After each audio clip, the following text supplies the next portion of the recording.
Welcome to The Cauldron, a podcast hosted by Ed Bolden-Greer, the creator of Vail. In each episode, Ed will have free-flowing conversations about horror, life, culture, and personal growth.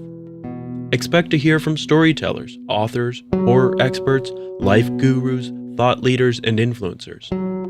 The Cauldron is a place where concoctions of a lot of ideas are brewed down to potions that are sometimes important and useful, sometimes eccentric and bizarre, but always just what you need. The Cauldron podcast may contain explicit language and thematic elements not suitable for all audiences. Listener discretion is advised.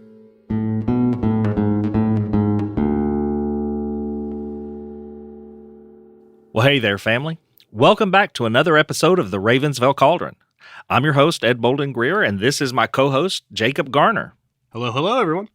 You all may know him familiarly by Freddy Cat. That'll come into play a little later.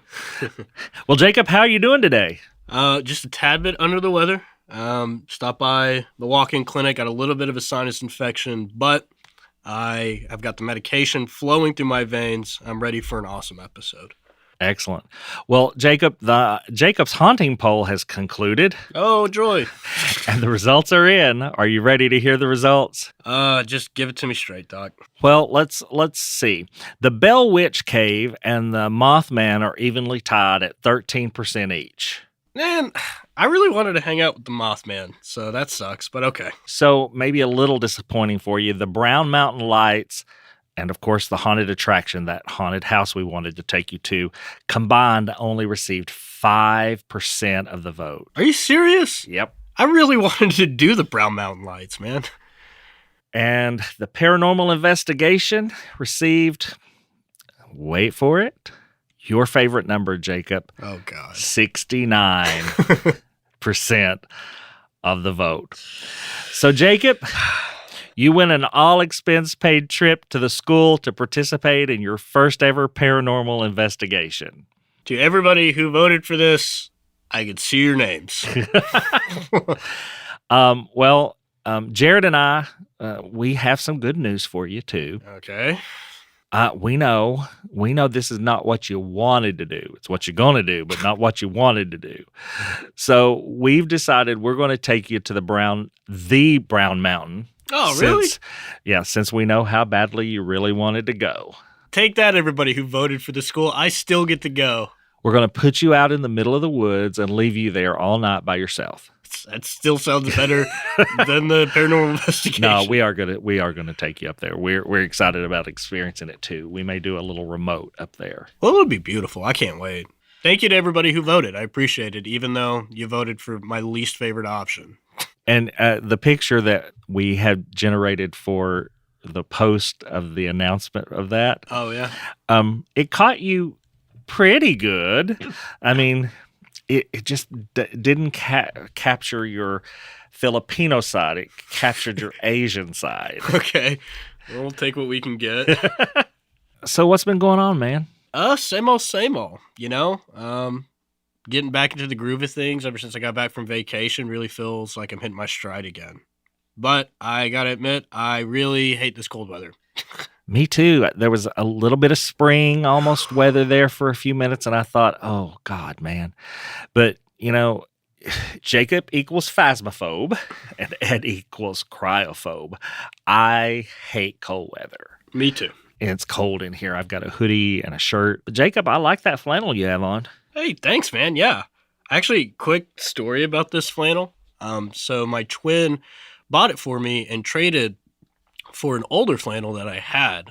For those who listen to folk punk, there's a very famous band called AJJ that me and my twin have seen in concert about 5 different times now. And the last time we went up to Lexington, Kentucky. Yes. And while we were up there, they have a bunch of distilleries, you know, lots of bourbon. And we decided to celebrate by buying like $135 bottle of bourbon. And while we were up there, we were just drinking in the parking lot in the middle of the day. Of course you were. I know, right? And then a Sprinter van pulled into the parking lot.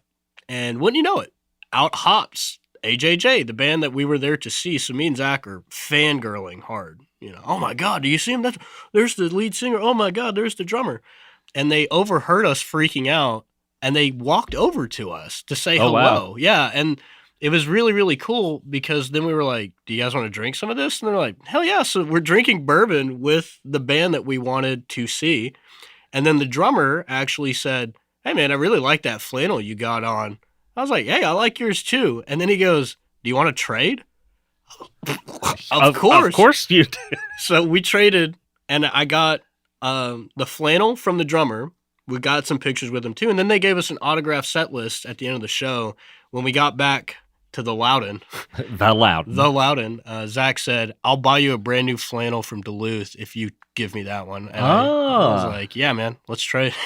Well, that's a really nice flannel. You know how I am about flannels. Oh, yeah. Speaking of cold, I guess it wasn't too cold for the neo-Nazis to march on the Tennessee Capitol this weekend. God, yeah. For those of you who don't know, a group of roughly like 24 jackasses clad in apparent Nazi gear and symbolism marched into downtown Nashville near the Capitol Saturday. They had the huge flags and banners with the swastikas on them. They did the typical anti-Semitic chanting of slogans. And of course, they hid their faces with masks like the cowards that they are. I was glad to see that state lawmakers on both sides of the aisle, along with pastors and activists, spoke out against the neo-Nazi presence this weekend. I loved what State Representative Justin Jones, a Democrat from Nashville, said. He said, "We are not afraid today. That march was meant to intimidate our community, but we stand united, multiracial, multi-generational, multi-faith people who have not been together for some time on the plaza, the People's Plaza, where they were, saying, we reclaim this space." And I just thought that was so great. I did too. One thing that I really loved was that the neo-Nazis and the hate mongers, they were definitely outnumbered. They are the minority. Yep. And to use a Southern expression, bless their heart. Bless their heart.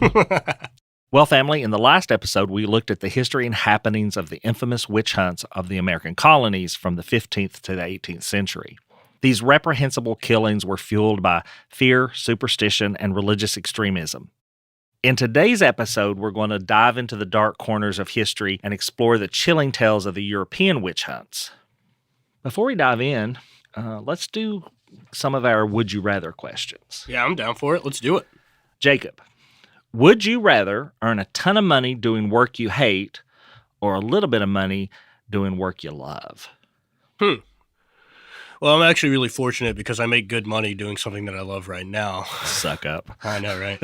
But I guess if I had to pick, like we're assuming this is like a 40-hour work week, clock in, clock out, Yep. right? Yeah, I want to say my heart says a little bit of money doing work that I love. That way I can just sleep at night, you know? I totally agree. Okay, so I got your question. You ready? Okay.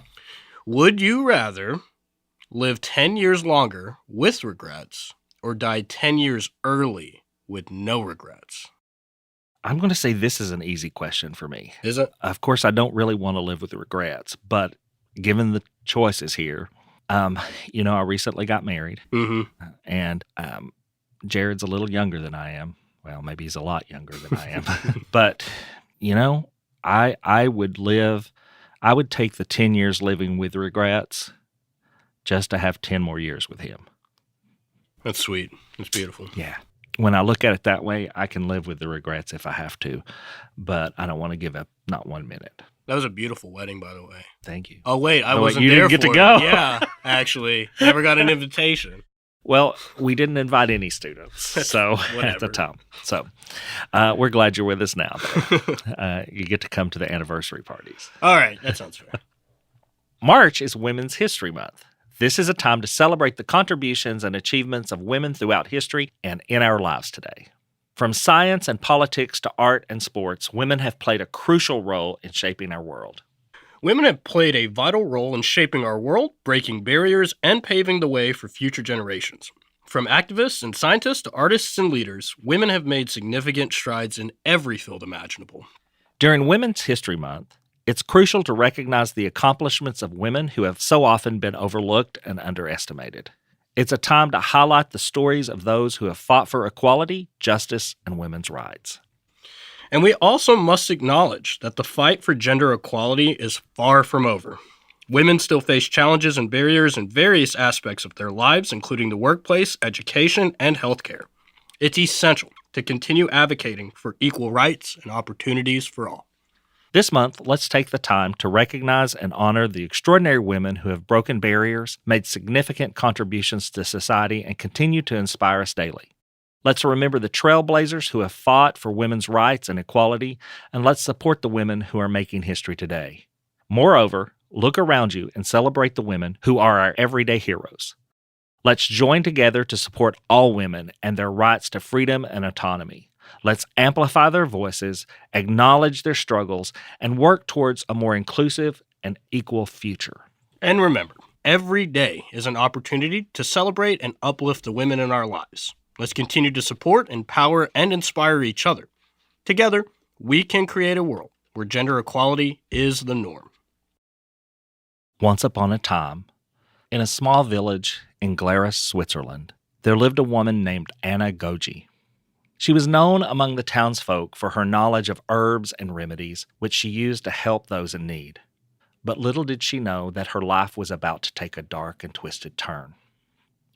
In this close-knit community, fear and suspicion had taken root, casting a dark shadow over the lives of its inhabitants. The villagers, plagued by misfortune and unexplained events, sought an explanation for their suffering. Their desperation led them to believe that a witch was to blame. In the year 1782, whispers of witchcraft began to circulate throughout the village. The townspeople started blaming misfortune and illness on supernatural forces, and it didn't take long for these rumors to reach the ears of the village authorities. A child fell ill, and Anna found herself at the center of the storm. She was accused of using her knowledge of herbs to harm the innocent. Whispers of malevolent sorcery began to circulate, staining the once vibrant village with paranoia. Anna became the unfortunate target of their collective anxiety. Accusations of casting curses, summoning demons, and spreading ill fortune followed her like a dark cloud. The villagers believed that she had cast a malicious spell upon the child, leading to their suffering. Fear and panic consumed the hearts of the people, and they demanded justice. Anna was brought before the court, where she faced a trial that seemed to be nothing more than a twisted charade. The evidence against her was flimsy at best, based on hearsay and superstition. But in a time when reason often took the back seat to fear, Anna stood little chance of escaping the clutches of the witch hunt. The trial became a spectacle. The air was heavy with judgment as witness after witness testified against Anna, recounting tales of her alleged wickedness. They spoke of curses that had befallen them, blaming Anna for their misfortune. The trial was a traumatic ordeal for Anna. A woman of inner strength and resilience, Anna pleaded her innocence. She beseeched the judge to see the love and compassion in her heart, to understand that her knowledge of healing and the natural world was a gift that she had humbly shared with her community. But her words fell on hardened hearts, drowned out by cries of vengeance and the thirst for retribution. The judges, blinded by fear and prejudice, deemed her guilty, and her destiny was sealed. She steadfastly maintained her innocence, proclaiming that she had never engaged in witchcraft or caused harm to anyone. Yet her words fell on deaf ears. The hysteria of the crowd drowned out her pleas, and the court declared her guilty of witchcraft. As the verdict was announced, a profound sadness washed over Anna. She realized that her connection to the earth and the healing arts had become her downfall. The villagers' ignorance and their inability to comprehend her true nature had condemned her to a fate she did not deserve. On a fateful day in 1782, as the villagers gathered to witness the execution, a heavy atmosphere hung over the small town. Anna, dressed in rags, was led to the executioner's block. Fear flickered in her eyes, but her resolve remained unbroken. She refused to let them see her cower. The executioner's axe fell, severing Anna's head from her body. The crowd watched in morbid fascination as her lifeless form crumpled to the ground. Silence enveloped the village as the reality of what they had done began to sink in. The life of an innocent woman had been taken in the name of fear and ignorance. Anagogi became known as the last witch of Switzerland. Her death marked the end of an era, a dark chapter in history when innocent lives were sacrificed to satisfy society's irrational fear. But her memory would forever serve as a reminder of the danger of blind superstition and the importance of seeking truth and justice. And so the tale of Anagogi's tragic death lives on, a haunting reminder of a time when fear and hysteria held sway. The European witch hunts, also known as the witch trials, were a series of persecutions that occurred from the 15th to the 18th century. Thousands of people, primarily women, were accused of practicing witchcraft and were subjected to horrifying trials, torture, and execution.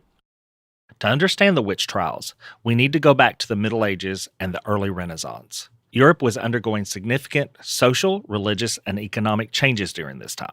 The Catholic Church held immense power and influence, and the fear of the supernatural was deeply ingrained in society. The accusation of witchcraft often stemmed from superstition, personal vendettas, or a desire to control and oppress marginalized groups, particularly women. Today, we delve into the dark history of the European witch trials and explore the reasons behind this mass hysteria. So, Jacob, I assume you did your homework? You know I did. So tell us what you learned. Okay, so for those who need a quick brush up or a recap, if you didn't listen to our previous episode, I'll just go over really briefly the descriptions of witches, particularly how it pertains to early Europe. So, witches were depicted with various characteristics, often influenced by the prevailing cultural, especially religious and societal beliefs of the time. And again, while they varied from accusation to accusation, there are some core things that all the accused people of witchcraft had in common. Primarily, the majority of people who were accused of practicing the dark arts were women. There were men, and sometimes children, that were accused of convening with the Dark Lord, but most of the time it was women. Typically, they were elderly, or at a certain point in their life where they were widowed or unwed. They were outsiders of society, especially in a very patriarchal climate. If you were not married or had children, you were typically the first one accused of witchcraft. The overarching accusations that would really come in the particular European witch trials was obviously the ability to cast spells, curses, brew potions or poisons that would harm or kill people. But one thing that's also very common with European witches is the concept of shape-shifting into animals or familiars. Yep. So, we touched on it in the previous episode, but black cats were often associated with witches. They were accused of being able to transform into them and scurry around and whatnot like that. You can't be a witch in Europe unless you made a pact with the big evil baddie himself, the devil, right? Well, you couldn't during these times, at least. So with Christianity being the dominant belief system... Well, hold on, let's back up. You couldn't be accused of witchcraft unless they believed you made a pact with the devil. Yeah, and to really drive home the point of how sexist a lot of these accusations were, most of the women that were accused of witchcraft, they loved to, during their mock trial, I really can't stress how these trials were kangaroo courts, and that's being generous, you know? They never pass up an opportunity, it felt like, in some of the accounts I read, where they would make the outright claim that these women not only worshiped the devil or demons, but also had sex with them, making them super evil, right? Yeah, they'd often strip them and parade them around the courtroom. Mm-hmm. A lot of these accused witches were thought to attend nocturnal gatherings known as Sabbats. Sabbats, thank you, where they engaged in their typical dark rituals, feasts, and orgies. They were believed to travel to these gatherings, I thought this was kind of funny, primarily by flight. Either they transformed into a nocturnal bird of some sort, like a crow or a raven, or they flew around. This is where we start getting the stereotypical idea that they flew around on broomsticks, right? Again, if you had a physical deformity of any kind, specifically moles and birthmarks, they thought, yep, touched by the devil, that's a witch. And like what Ed said earlier, anytime that there was any sort of misfortune, illness, crop failure, economic downturn, who did they turn to blame? Witches. Exactly. I thought it would be interesting just to quickly go over where the origin of witchcraft and mysticism kind of came from and as it spread into Europe. And you'll see a definite sea change because in ancient Mesopotamia, where most human civilization started in the Fertile Crescent, mystics and witches were actually held in very high esteem. Like if you were a rich, powerful king or a ruler, yet if you wanted to really flex your power, you had a court wizard or a court witch or a seer, as they called it. And a lot of important decisions before they would go into battle, before they would make some sort of giant idea to build something, they usually used a seer or a witch to give them a blessing and then also predict the success of whatever they were planning on doing. There were multiple instances where the court or the king would definitely reach out to a seer or a mystic or a witch. And if they said, yeah, I don't think this battle is going to go your way, they just wouldn't battle. They wouldn't tell their troops to move. I read one account where a king legitimately kept his troops in their camp for what seemed like a month before the seer finally read the guts correctly on a goat that they sacrificed and said, let's do it. So while they were in a high social status back then, as the mass spread of Christianity swept over Europe, that's when they really became demonized. Real quick, before we get into the account of witches in early Europe, I thought it was really cool. So, Ed, are you familiar with the Code of Hammurabi? Actually, I am. Super cool. So, the Code of Hammurabi was one of the first, if not the first, written and codified set of laws that we as a human civilization had available. Interestingly enough, there's actually about 4 laws that specifically address magic and mysticism. I'll just go over some of the main ones that I thought were kind of interesting. Also, you'll notice a very common theme. So, of laws 6 and 7, these laws pertain to accusations of sorcery or witchcraft against a woman. If a man accuses his wife of sorcery but cannot prove it, he must take an oath and clear her of the charge. If the wife is found innocent, the man must pay her a fine, which I find kind of hilarious. You accuse your wife, and then you're like, here's some money. Sorry about that. Sorry about that. And then law number 8, it says that this law deals with accusations of sorcery against a hired female worker. If a man accuses a hired female worker of sorcery but cannot prove it, he must compensate her for the wages she would have earned during that period of detention. So even when we first start hearing about witchcraft and sorcery, it's almost always directed towards women. Yeah, that was back. The code was actually written back in like 1754 BCE. Oh, I mean, God. It's ancient. Yeah, and they still hated women back then. So when did witches, or the concept of witches, start appearing in early Europe? They always kind of hung around in the general zeitgeist, but really developed in a strong sense around the medieval and early modern Europe. It's primarily rooted in the Christian theology that typically demonizes the practice of magic. However, some early references to individuals or practices that could be interpreted as witchcraft or sorcery can be found in ancient European literature and folklore. Yeah, I mean, it goes all the way back to like 1400s, 1428, when they started the witch hunts. And I mean, very popular case, Joan of Arc. Yep. She was accused of not only heresy, but blasphemy against God, being a member of Satan's legion, and she was burned at the stake in 1431. Which is unbelievable. If you actually do your research on Joan of Arc, she basically saved France. And then just a couple of years later, they turned around and burned her at the stake. She made the men look bad. That's exactly right. With the spread of Christianity across Europe, pagan beliefs and practices were often demonized. So one of the earliest stories that human beings have available is the tale of Beowulf. In Beowulf, they talk about evil sorcerers and witches causing malfeasance against Beowulf and all that stuff. So it was already baked into people's mind Anybody that practices magic outside of Christianity is evil. And as Christianity rose to the top of the heap in Europe as the dominant theology, they already had what they considered the other that they could persecute.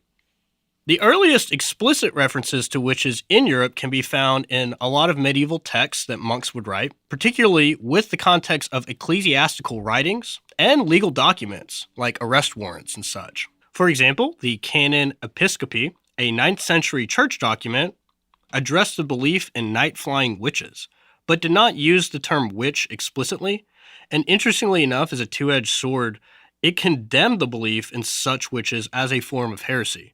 So they're kind of talking out both sides of their mouth. Mm-hmm. Not only do they say that there are these night-flying beings, but then if you told people that you saw it, you were like condemned as a heretic, which is just so, I don't know, I just think that that's very bizarre. So obviously the people with the biggest target painted on their back with the accusations of witchcraft were the pagans in early Europe.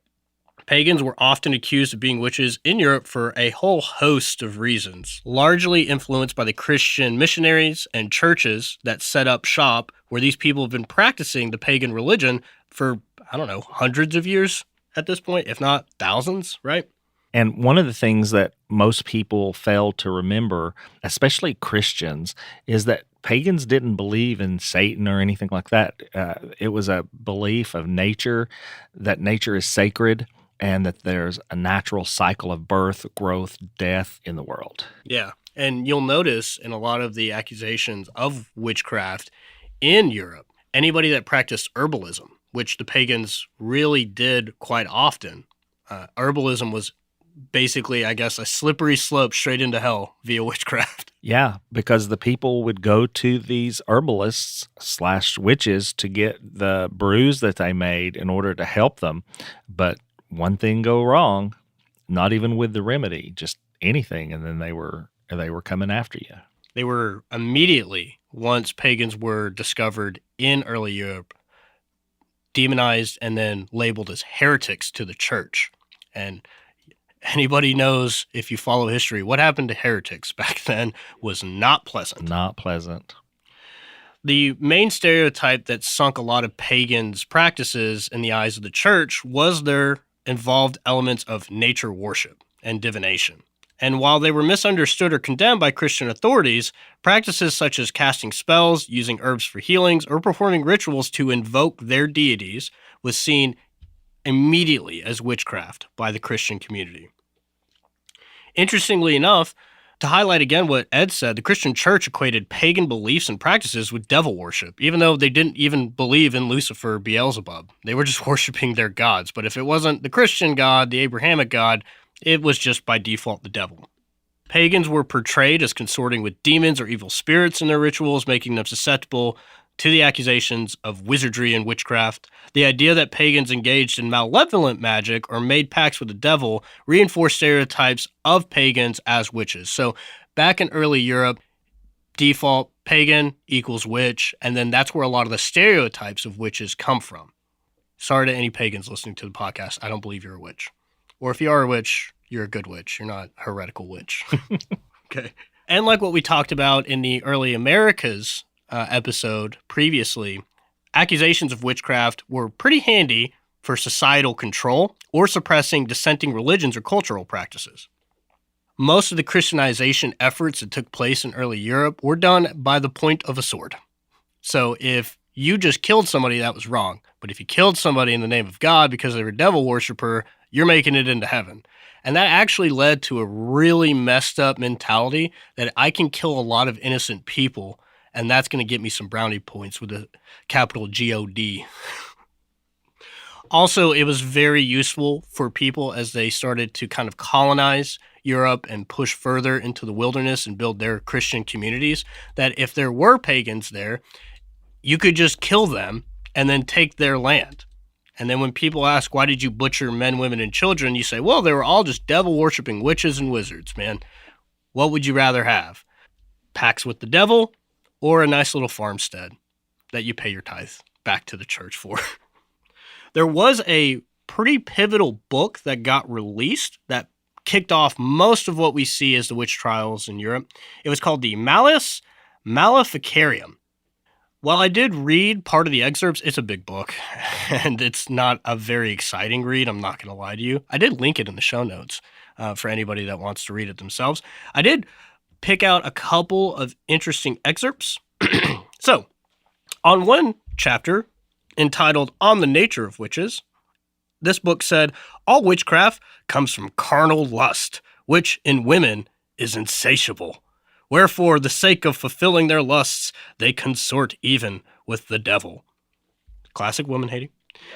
And then there was a chapter lovingly called On Female Weakness, where it says... On female weakness? No, on female weakness. On female weakness. Gotcha. It says, what else is a woman but a foe to friendship, an inescapable punishment, a necessary evil, and a natural temptation, a desirable calamity, a domestic danger, a delectable detriment, and an evil of nature painted with fair colors, exalted by the evil forces that they tend to convene with. It sounds like whoever wrote that was a member of the He-Man Woman Haters Club. Oh, yeah. Just some medieval incel wrote this book, and it gained widespread popularity. This was like the medieval Andrew Tate, I'm assuming, wrote this. Incel.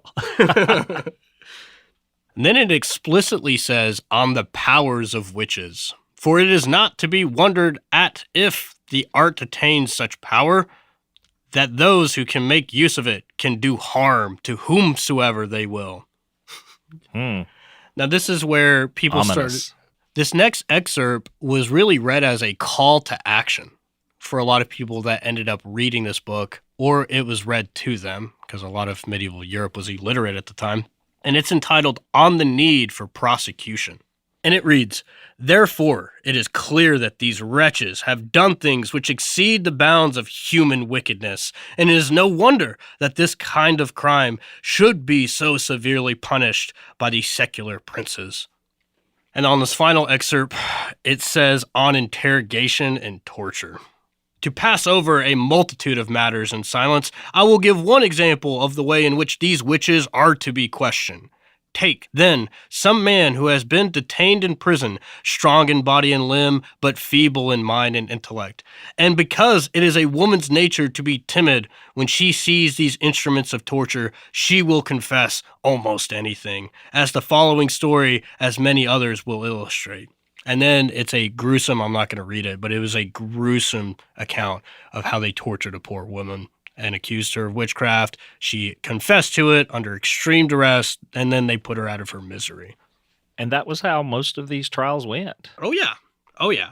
So, really quick, here is a general overview of the witch hunts in early Europe. Starting in the late Middle Ages, the 15th century, the witch hunts began to gain momentum in the late period around that time, right? So during this time, there was growing concern about witchcraft fueled by the social political climate with the religious upheaval as the church was starting to split just a little bit at this point, not fully into the Protestant Reformation, but nothing unites a group that's splintering than finding somebody to punish, right? Convenient. Exactly. The papal bull wrote something called the Summus Disinterrantius Effectibus, and it was issued by Pope Innocent VIII. Very ironic name for that gentleman. DJ Innocent. I know, right? And he wrote that in 1484. It authorized the Inquisition to prosecute witches, leading to an increase in witch trials and execution. He basically rubber-stamped anybody that wanted to do it, and if you did it in the name of God and country, kudos to you, right? The witch hunts themselves really saw a peak, particularly in the 16th and 17th centuries. During this period, they saw a dramatic escalation in accusations of witchcraft and wizardry all over Europe, with thousands of individuals accused, prosecuted, and subsequently executed for witchcraft. The spread of Protestantism and the Catholic Counter-Reformation further fueled fears of witchcraft, leading to a really heightened sense of like, we got to look over our backs. There's somebody causing this split in the church, right? It was a powder keg ready to explode.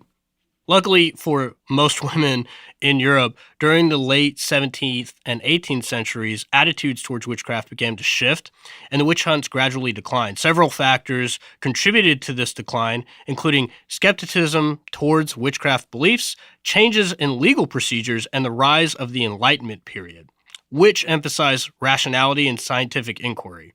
The last recorded execution for witchcraft in Europe is believed to occur somewhere in the late 18th century, which is still crazy to think about. The 18th century, for a lot of people who don't know, that's not the 1800s, it's the 1700s. But around that time is when America was founded, you know? It's just crazy to think that back then, not that long ago, they were still executing people with the accusation of witchcraft. And they brought it over to the United States, or the colonies at the time. Mm-hmm. So right now we're going to talk about the most infamous form of execution that witches saw in Europe during the witch trials, and it's often associated with their punishment, and it is burning at the stake. Wow, can you imagine that? No, I can't, and I don't want to. I don't want to either. It's horrible. Now, I actually did do a little bit of research on what happens to somebody that's burned at the stake. Outside of the excruciating pain, really gruesome detail about that, they actually die of asphyxiation. They actually suffocate because there's no oxygen that can get to them because the flames are eating up all the oxygen. Yeah, it's using it as fuel. So why burning at the stake as an execution for these witches, right? There were actually a couple of reasons why, and there was actually a biblical precedent. The use of fire as a method of punishment had historical and religious precedent in Europe. In the Bible, there are references to burning as a punishment for heresy, blasphemy, and other offenses. For example, the book of Leviticus mentions burning as a punishment for various sins, including witchcraft and magic. The Christian church viewed burning at the stake as the number one way to purify the soul of the convicted individual and prevent their supposed heretical beliefs or magical powers from spreading to others. The symbolism behind it, obviously making it a very visible and public execution that served as a deterrent to anybody else in the community. The flames of hellfire on earth. Exactly. Burning at the stake was seen as a way to purify the soul. It was intended to instill fear and discourage people from engaging in any practices deemed as heretical or witchcraft. The worst part about this is that it had a legal precedent behind it. There were laws that basically said if you were convicted of witchcraft, you get burned at the stake. Could you imagine, just for a split second, if that was in our law books? Yeah. I mean, it's just unbelievable. So for people that are wondering, too, the records are a little dodgy on this. It is estimated that there were 40,000 to 100,000 people put to death for accusations of witchcraft during this time period. That number may even be bigger because there were a lot of instances where somebody would be accused of being a witch, they would kill them that day, and there wouldn't even be a record written down about it. I'm going to talk about two people that I found that were accused of witchcraft and then put to death for it. So there was a woman by the name of Dame Alice Kyteler. She was also known as just Alice Kyteler or Alice D. Kyteler. She was a wealthy noblewoman from Kilkenny, Ireland, who became infamous for her involvement in her highly publicized witchcraft trial in the early 14th century. Interestingly enough, she wasn't really an outcast either. She was the daughter of a wealthy merchant named, and I'm not making this up, Roger Outlaw. In 1324, Dame Alice was accused of practicing witchcraft, sorcery, and heresy. Triple threat. As well as making a pact with demons. And in her trial, they did say she had sex with a demon because she just wasn't evil enough, I assume. Yeah, because why not? Yeah, why not? Interestingly enough, do you know who accused her of all this? Who? Her stepchildren. Ah. Yeah. Who claimed that she had used her magical powers to harm them and then manipulate their father for financial gain. They really didn't like her. They really didn't like her. The proceedings of the trial were conducted by the Bishop of Ossory, Richard de Ledrede, who deemed to prosecute Kyteler and her associates for their alleged involvement in witchcraft. Ultimately, Miss Alice was found guilty of witchcraft and sentenced to be burned at the stake. However, before the sentence could be carried out, she managed to escape and flee to England, where her subsequent fate is unknown. So I guess somebody took pity on this poor woman. And I would laugh so hard. What if she actually was a witch? Yeah. And then I guess cursed everybody afterwards? I don't know. But thank God she escaped, because most cases did not end that way.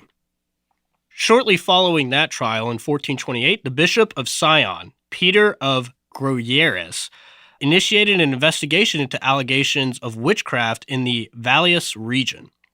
The accusations stemmed from rumors and suspicions surrounding a group of knights and nobles who were involved in a power struggle for control over the region. This guy didn't like these people. They were gaining power in his backyard. So what does he do? Oh, they're practicing witchcraft. You're witches. Interestingly enough, and I love this fact, Peter, the guy who made the accusations himself, were then accused of practicing witchcraft as well. So in his own pursuit to get rid of these people, everybody said, how do you know so much about witchcraft? Only somebody that practices witchcraft Would know that much about witchcraft. So then he himself gets put on trial, as well as the members of his local nobility, including the Lord of La Tour Aimée of Chalant and his son, Aimé of Chatillon. Well, that's a mouthful. Yeah, I know, right? Unfortunately for this group, the trials resulted in the execution of all of them, including Peter himself, and he actually was burned at the stake, which is just a beautiful piece of irony. I'm not celebrating the fact that this dude got executed by fire, but all I'm saying is he was trying to execute people by fire, and then He got executed by fire. it's like what the saying says. Just saying. If you play with fire, you're gonna get burned. So overall, the Valais witch trials are a clear example of people using accusations of witchcraft to gain power or societal control. This guy basically laid the groundwork for what we saw in early America and what we saw all the way through the Spanish Inquisition. They just changed, instead of accusing everybody of being witches, to being heretics. And then they started burning a lot of people at the stake. The witch trials left a ridiculously dark stain, literally painted in blood, on human history. And like what we have been talking about since the beginning of our last episode, history will not look kindly on anybody that was involved in this. As the witch trials continued up until 1734, something like that, the dark stain, literally painted in blood, will leave a horrible mark on human history. It is painted by the slain innocent blood of many women, many children, and many men. And unfortunately, it was written by a hand controlled by ignorance and fear. As we come to the end of this episode on the European witch trials, we believe it's important to reflect on the stark contrast between the persecution of women in the past and the challenges they face today. While we've made persistent strides, challenges persist. The European witch trials were a dark chapter in history where countless women were accused of witchcraft and subjected to brutal interrogations, torture, and execution. These trials were fueled by superstition, fear, and a deep-rooted misogyny that viewed women as inherently evil or dangerous. Fast forward to the present day, and while we've made significant progress in terms of gender equality, we still have a long way to go. Women continue to face extreme forms of discrimination, gender-based violence, and inequality throughout the world.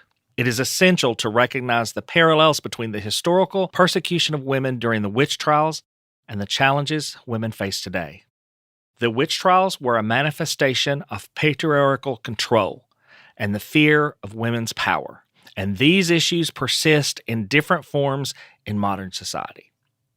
In shining a light on the European witch trials, we're not only honoring the memory of those who suffered, but also raising awareness about the ongoing struggles faced by women today.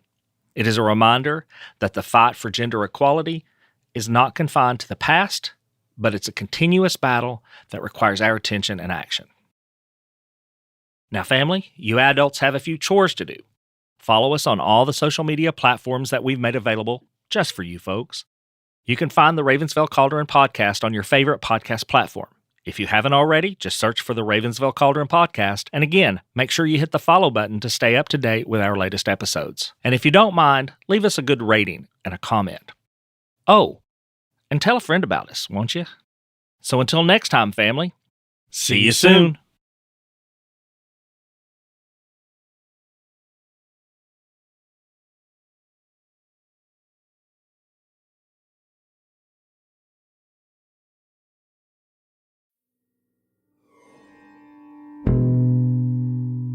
The The Ravensville Cauldron is a production of Small Raven Media. Today's episode was hosted by Ed Bolden Greer with co-host Jacob A. Garner. Audio engineering and sound design by Nick Devan at Nicky D Sound. Copyrighted 2024 Small Raven Media. All rights reserved.